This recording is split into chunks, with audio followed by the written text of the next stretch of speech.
भारत के इतिहास में ऐसे कई योद्धा थे जो अपनी शक्तियों और अस्त्रों के लिए जाने जाते हैं, परंतु उनमें से एक नाम सबसे अलग था।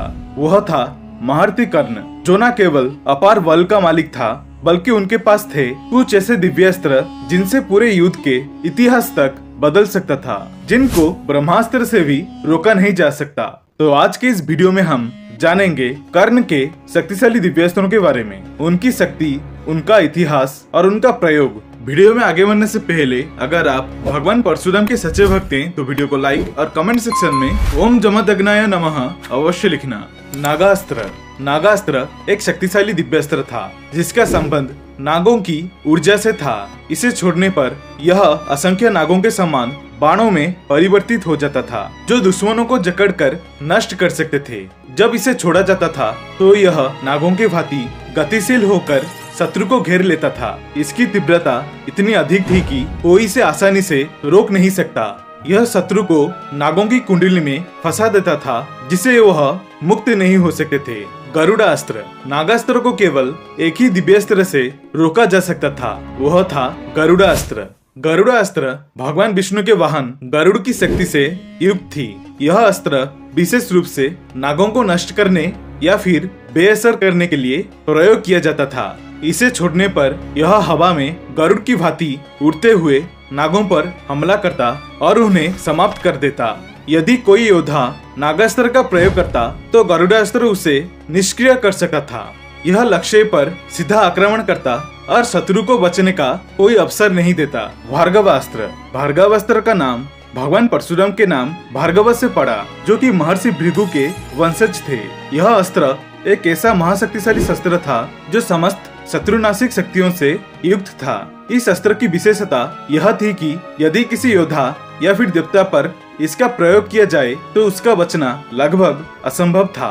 भार्गवास्त्र एक प्रकार से ब्रह्मास्त्र के समान ही प्रभावशाली माना जाता है, जो हर प्रकार की सुरक्षा या कवच को तोड़ने में समर्थ था।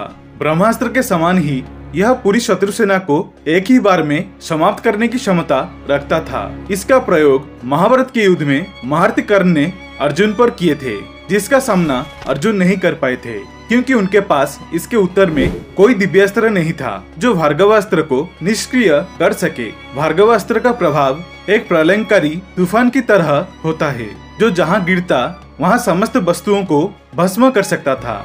जब यह अस्त्र प्रयोग किया जाता है तो पृथ्वी कंपित होने लगती थी और आसमान में भयंकर तेज और अग्नि का प्रकोप दिखाई देता था। इसका स्पर्श जहाँ पर भी होता था वहाँ भयंकर आग लग जाती थी, जो बिना किसी समय नष्ट किए सब कुछ जला सकती थी। वैष्णवास्त्र। वैष्णवास्त्र भगवान विष्णु की शक्ति से युक्त था। इसे केवल उनकी कृपा से ही धारण कर सकते थे। एक बार छोड़े जाने के बाद यह कभी भी लक्ष्य को चूकता नहीं था।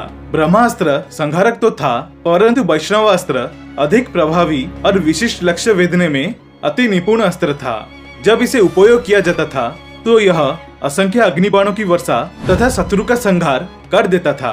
भगवान विष्णु के अस्त्रों में नारायण अस्त्र के बाद वैष्णवास्त्र ही सबसे घातक और विध्वंसकारी अस्त्र था, जिसे ब्रह्मास्त्र से भी रोका नहीं जा सकता। ब्रह्मास्त्र सबसे प्राचीन और विनाशकारी अस्त्र। यह अस्त्र महान योद्धा जैसे अर्जुन, अश्वत्थामा, कर्ण, पितामह भीष्म और गुरु द्रोणाचार्य जैसे योद्धाओं के पास था। इसका निम्नतर प्रभाव एक नगर या पूरे प्रदेश को समाप्त कर सकता था। इसका प्रयोग तभी होता था जब अन्य समाधान न बचे। ब्रह्मशिर अस्त्र।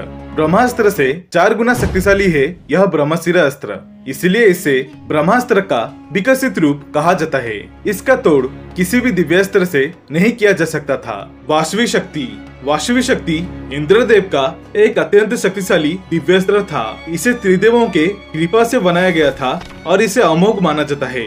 यह एक विशेष ऊर्जा से युक्त अस्त्र है जो शत्रु का संहार तुरंत ही कर सकता था। इसे केवल विशेष परिस्थितियों में उपयोग किया जाता है। वासवी शक्ति का ऊर्जा इतना प्रचंड था कि इसका प्रभाव पूरे युद्ध क्षेत्र को हिला देता था। महाभारत के युद्ध में इसका उपयोग कर्ण के द्वारा किया गया था। कर्ण ने इसे अर्जुन के स्थान पर घटोत्कच का वध करने के लिए उपयोग किए थे। पूरे युद्ध भूमि पर इसका प्रभाव पड़ा था। इसे देवताओं और ऋषियों के आशीर्वाद से प्राप्त सभी अस्त्रों में महान और विनाशकारी अस्त्र माना जाता है। इसका उपयोग केवल सबसे कठिन परिस्थितियों में किया जाता था। आशा करता हूँ आप सभी को ये वीडियो अच्छी लगी होगी। अगर अच्छी लगी तो वीडियो को लाइक, शेयर और चैनल को सब्सक्राइब अवश्य करना और कमेंट सेक्शन में ओम नमः शिवाय, जय श्री राम अवश्य लिखना। देखने के लिए धन्यवाद। हर हर महादेव, जय शिव शंभो।